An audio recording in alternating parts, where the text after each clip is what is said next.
προτού να εκκληθούν, βρίσκουν στην πλώρη μια γωνιά που δεν πηγαίνει. Και όλα πολύ προσεύχονται, βουβοί, γονατιστοί, μπρος ένα βούδα κίτρινο που σκύβει το κεφάλι. Κάτι μακριά ως τα πόδια τους φορώντας νυχτικά, μασώντας χιοπροκίτρινη μικρή Κινέζη ρύζι, προφέρουν με την ψυχή φωνή τους προσευχές, κοιτάζοντας μια χάρτινη παγόδα που καπνίζει. Οι κούλιδες με τη βαθιά βλαγώδη τους μορφή βαστάνε σκυφτή τα γόνατα, κοιτώντας πάντα κάτω. Οι αράπητες υποκουνάνε το σώμα ρυθμικά, καθάρες μουρμουρίζοντας ενάντια του θανάτου.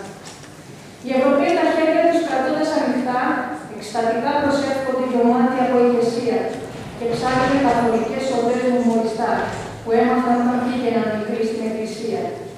Και οι Έλληνες, με τη μορφή τη βασανιστική, από συνήθεια κάνουν επίπες του σταυρό τους.